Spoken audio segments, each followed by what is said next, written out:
सो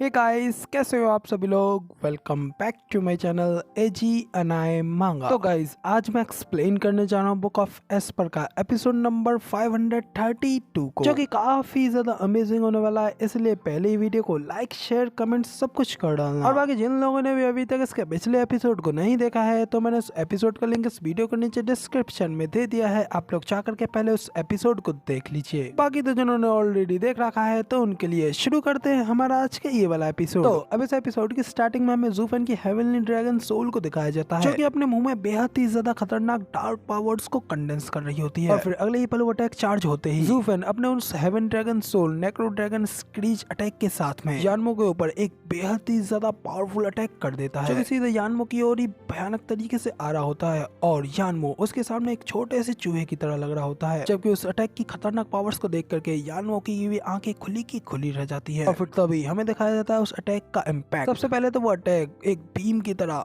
उस पहाड़ की चोटी में एक बड़ा सा होल कर देता है। फिर साथ ही उस अटैक की इम्पैक्ट पावर उस छेद के चारों ओर फैलने लगती है, और वहाँ पे उस गुफा में एक बेहद ही बड़ा छेद हो जाता है, जबकि उस बड़े से छेद के सामने यानमो एकदम ठीक खड़ा होता है। मगर उस भयानक पावर को देखने के बाद में यानमो की तो फट के चार हो गई होती है, उसकी आंखें खुली की खुली रह जाती है और उसके शरीर से टोटली पसीने छूटने लगते हैं। और वो घबराते हुए उस छेद की ओर देखते हुए अपने मन में कहता है कि लकीली मैं काफी ज्यादा फास्ट हूँ, वरना तो अगर मैं इस लड़के के इस अटैक को हेड ऑन लेता तो मुझे लगता है कि अब तक तो मैं मारा जा चुका होता। और मैंने ये बिल्कुल भी एक्सपेक्ट नहीं किया था कि ये लड़का इतना ज्यादा रूथलेस होगा। सचमुच ये बिल्कुल सही कह रहा था। भले ही मेरी स्टेज की पावर गैप इससे काफी ज्यादा है, मगर इसके पास जो भयानक पावर्स हैं उनके सामने मेरा कोई मुकाबला नहीं है। और मेरे पास यहाँ से अपनी जान बचा करके भागने के अलावा और कोई रास्ता नहीं है। ये सब सोचने के बाद फिर यानमो जल्दी से अपनी जान बचा करके वहाँ से बड़ी तेजी से भागने लगता है, मगर आखिर ज़ूफेन से इतनी आसानी से बचकर भागना कहाँ पॉसिबल है। ज़ूफेन जैसे ही यानमो को वहाँ से भागते हुए देखता है, वो अपनी divine eyes of the void की सेकंड स्टेज को एक्टिवेट करता है, जैसे कि ज़ूफेन की आंखों में से दो गोल्डन कलर की बीम्स खतरनाक स्पीड के साथ में यानमो के पीछे आने लगती हैं, जिन्हें की अपनी पीछे आते हुए देख यानमो भी उसने सेंस कर लेता है और उन बीम्स को डॉच करने की कोशिश करता है, मगर उन बीम्स की रफ्तार भी काफी ज्यादा खतरनाक होती है और वो सीधा यानमो के हाथ में छेद करते हुए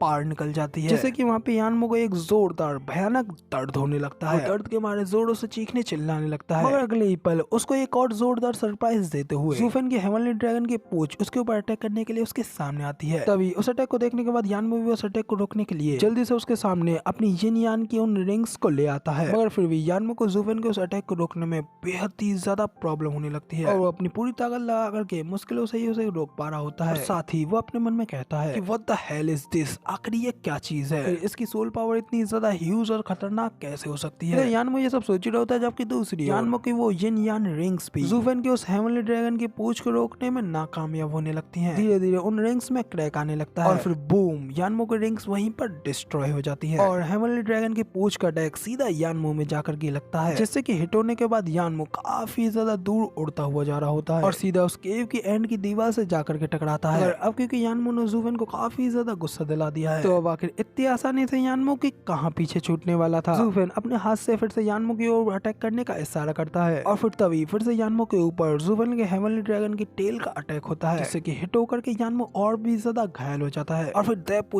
पूछ लगे तेरी ज़ूफेन यानमो के ऊपर अटैक्स पे अटैक्स मारे जाता है और फिर एक फाइनल ब्लो के साथ में ज़ूफेन एक जोरदार अटैक करता है, जिसके की पावर इम्पैक्ट इतना ज्यादा होता है कि उस पहाड़ की पूरी चोटी ही दो हिस्सों में बट जाती है। और तब फिर हमें यानमो की ओर भी दिखाया जाता है, जिसकी हालत तो भाई पूरी तरीके से अधमरी हो चुकी होती है और अब पता नहीं मर गया है कि जिंदा है। यानमो की इतनी ज्यादा बुरी हालत और ज़ूफेन की इतनी ज्यादा खतरनाक पावर्स को देखने के बाद न सिर्फ मिस्टिकल हेवन सेक्ट के एल्डर्स का मुंह खुला का खुला रह जाता है, बल्कि वेनेबल यान और वेनेबल गुई का भी मुंह खुला का खुला रह जाता है। उन्होंने भी ये एक्सपेक्ट नहीं किया था कि ज़ूफेन के पास में इतनी ज्यादा भयानक पावर्स होंगी। तो इसी के साथ में हमें उस पहाड़ की ओर दिखाया जाता है, क्योंकि ऊपर की चोटी तो पूरी तरीके से डिस्ट्रॉय होकर के नीचे बिखर गई होती है और उस गुफा का तो कोई नामो निशान नहीं रह जाता और ऊपर सिर्फ और सिर्फ खुला आसमान रह जाता है। तो ये सब कुछ देख तो क्विलिंग भी कहता है कि क्या यही है स्टीवर्ट ज़ू की ट्रू पावर्स। तो तब यानमो भी कहता है कि ये पावर सिर्फ और सिर्फ एबनॉर्मल और अजीब नहीं है, बल्कि ये तो बिल्कुल गॉड लाइक पावर्स है। तभी हमें ज़ूफेन की ओर दिखाया जाता है जो कि यानमो की हालत पतली करने के बाद में अपनी सेटिंग यानी सिस्टर चूचू को बड़े ही प्यार से उठाता है और उन्हें एक बैठने की जगह पर बड़े ही प्यार से बैठा करके अपनी अशुरा ब्लू फ्लेम्स का यूज करते हुए किंचन की बॉडी के अंदर से यानमो की सील को हटाने की कोशिश करने लगता है। और फिर कुछ देर उस सील को हटाने के बाद में ज़ूफेन कहता है कि उस बच्चे की सील सच में काफी ज्यादा कॉम्प्लिकेटेड है और इसके साथ पूरी तरीके से डील करने में थोड़ा टाइम चाहिए, इसलिए इस चीज में तो कोई शक ही नहीं है कि वो बंदा सुपीरियर 3 सेक्टों में से आता है। तब इधर ज़ूफेन की बात सुनने के बाद में सिस्टर चूचू भी भाई एक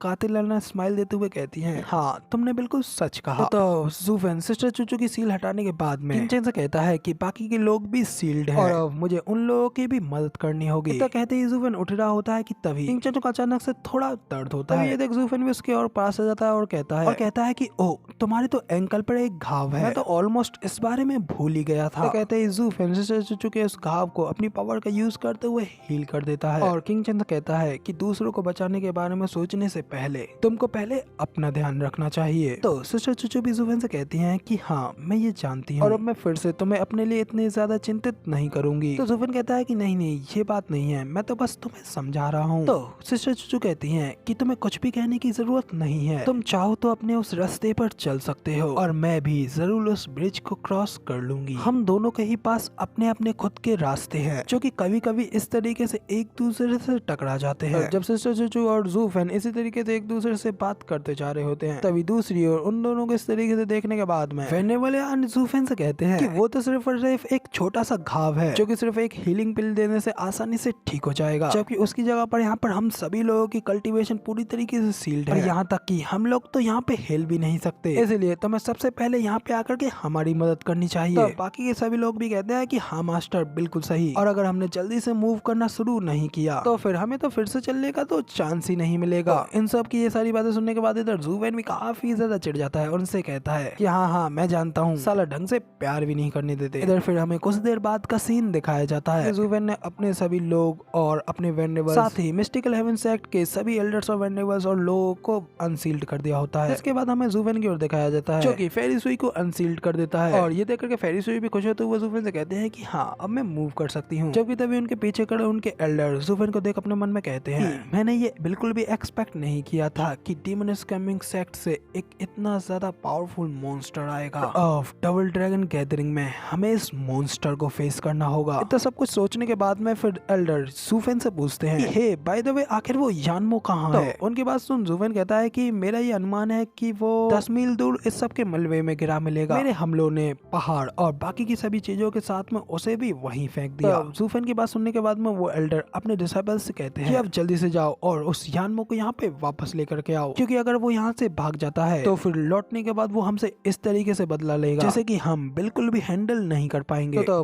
अपने एल्डर की ये बात सुनने के बाद में वो लोग जल्दी से यानमो की तलाश में वहाँ से चले जाते हैं और फिर हमें 3 घंटे बाद का सीन दिखाया जाता है जहाँ पे कि वो सभी डिसाइपल्स वापस आते हुए अपने एल्डर से कहते हैं कि एल्डर बहुत ज्यादा बुरा हुआ, लोग वहाँ पर उस जगह पे गए और हमने चारों ओर देखा मगर उसका वहाँ पर कोई साइन नहीं मिला, वो जा चुका है। तो ये सुनकर के तो वो एल्डर बेहद ही ज्यादा घबरा जाते हैं और कहते हैं कि क्या यानमो जा चुका है। तो गाइज अब इसके आगे क्या होने वाला है वो तो आप लोगों को इसके अगले एपिसोड में देखने को मिलेगा जो कि ऑफ कोर्स अगले हफ्ते ही रिलीज होगा। और फिलहाल ये वाला एपिसोड तो हो गया यहाँ पे खत्म। फिलहाल तो वीडियो पसंद आई हो तो यार एक लाइक कर देना, साथ ही कमेंट करके जरूर बताना कि आप लोगों को हमारा ये वाला वीडियो का एक्सप्लेनेशन कैसा लगा। और चैनल पर नए हो और आगे भी ऐसे ही अमेजिंग वीडियोस को देखना चाहते हो तो इस चैनल को सब्सक्राइब जरूर से कर देना। शुक्रिया। बाकी मिलते हैं किसी और नई वीडियो में, तब तक के लिए बाय बाय।